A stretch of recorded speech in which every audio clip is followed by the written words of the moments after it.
Halo saudara-saudariku yang dikasihi Tuhan, semoga Anda tetap bersemangat dan bersuka cita oleh karena iman kita kepada Yesus Kristus Tuhan. Hari ini, Minggu tanggal 9 Mei 2021, kita masuki Minggu Paskah yang ke-6. Sabda Tuhan yang ditawarkan kepada kita pada hari ini, ditawarkan kepada kita Injil Yohanes bab 15 ayat 9 sampai 17.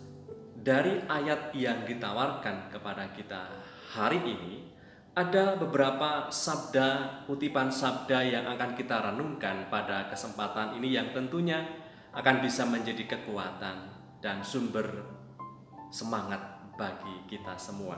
Terutama dalam ayat yang ke-10 dikatakan di situ oleh Tuhan, "Jikalau kamu menuruti perintahku, kamu akan tinggal di dalam kasih." Nah, kita akan merenungkan kata tinggal di dalam kasihnya. Tinggal di dalam kasihnya itu berarti seperti ranting yang selalu menyatu erat dengan sang pokok anggur, supaya bisa menghasilkan buah seperti kita renungkan dalam minggu yang lalu. Tinggal dalam kasihnya berarti juga menuruti perintah-perintah Tuhan yang juga kita dengar sabdanya pada hari ini. Maka tinggal di dalam kasihnya itu tidak sama dengan tinggal diam, tidak berbuat apa-apa. Tetapi tinggal di dalam kasihnya berarti menuruti perintah Tuhan dan memperjuangkannya di dalam kehidupan kita setiap hari. Seperti dikatakan dalam ayat yang ke-12, perintah Tuhan Yesus kepada para muridnya dan juga kepada Anda dan kita semua. Inilah perintahku, yaitu supaya kamu saling mengasihi seperti aku telah mengasihi kamu. Maka di sini digarisbawahi adalah perintah Tuhan langsung kepada para muridnya supaya para muridnya saling mengasihi. Dan model utama dalam mengasihi adalah seperti Tuhan Yesus telah mengasihi mereka, telah mengasihi kita. Maka saudara-saudariku yang terberkati, mengasihi seperti Yesus mengasihi itu berarti mengasihi dengan kasih yang tulus, kasih yang sampai mengorbankan dirinya. Kita ingat bahwa bagaimana Tuhan Yesus mengasihi kita. Ia sampai mengorbankan tubuhnya yang kudus itu di kayu salib untuk menebus, untuk melunaskan tiap hutang dosa Anda dan dosa saya dan dosa kita semua. Maka kasih yang tulus itu adalah kasih yang sampai mengorbankan dirinya. Maka kita diajak sebagai murid-murid Tuhan untuk saling mengasihi seperti, nah ini dikatakan di sini, seperti Yesus telah mengasihi kita.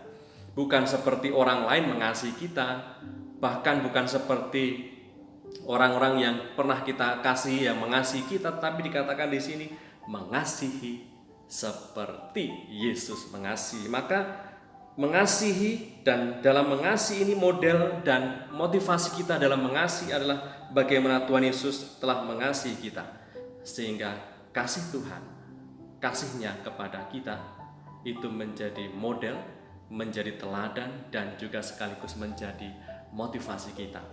Maka mengasihi seperti Yesus mengasihi itu artinya mengasihi sesama orang-orang yang ada di sekitar kita dengan kasih yang tulus tanpa syarat.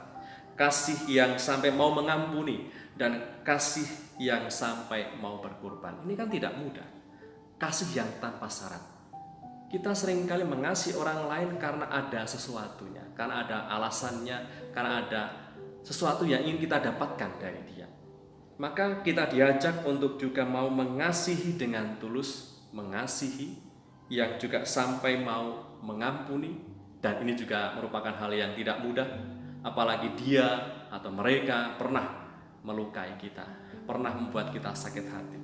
Tetapi kasih yang tulus berarti kasih yang juga mau mengampuni, yang mau menunjukkan bela rasa, yang mau menunjukkan pengampunannya.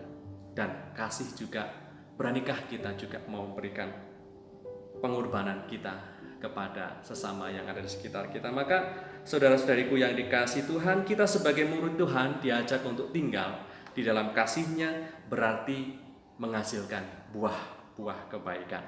Kalau kita baca misalnya dalam surat Paulus kepada umat di Galatia, dikatakan di situ buah kasih atau buah roh itu adalah kasih, sukacita, damai sejahtera, kesabaran, kemurahan, kebaikan, kesetiaan, kelemah lembutan, dan penguasaan diri. Maka dari buah-buah roh itu sudah ada berapa yang sudah kita wujudkan dan juga sudah bisa dirasakan oleh orang-orang yang ada di sekitar kita. Semoga dengan hadirnya Anda, hadirnya kita, dari sekian banyak roh, buah-buah roh itu, banyak orang juga mengalami, ya paling tidak salah satu, salah dua, atau salah tiga, kita bisa merasakan bahwa orang lain mengalami kasih, mengalami sukacita, mengalami damai, mengalami kesabaran kita, mengalami kemurahan dan kebaikan Anda dan kita semua.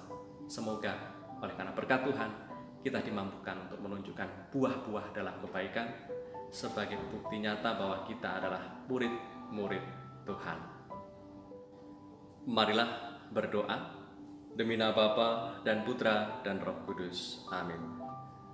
Allah Bapa yang Maha Baik, Yesus Kristus Putramu hari ini mengajak kami untuk tinggal di dalam kasih-Nya. Semoga kami sebagai murid-murid Tuhan dimampukan untuk selalu tinggal dalam kasih-Nya, melakukan, memperjuangkan, dan mengamalkan perintah kasih-Nya, supaya kami bisa saling mengasihi, kasih yang tulus, kasih yang juga mau mengampuni, kasih yang juga sampai mengorbankan diri. Semoga oleh karena berkat-Mu dan juga oleh karena kuasa Roh-Mu, kami mampu mewujud nyatakan kasih kami lewat sapaan, tindakan, dan juga segala hal yang bisa kami lakukan untuk orang lain. Doa ini kami aturkan kepadamu dengan pengantaran Yesus Kristus Tuhan kami, yang hidup dan meraja bersama Engkau dalam persekutuan dengan Roh Kudus, kini dan sepanjang masa. Amin. Demi nama Bapa dan Putra dan Roh Kudus. Amin. Saudara-saudariku yang terberkati, tetap semangat, tetap optimis, and stay calm with Jesus.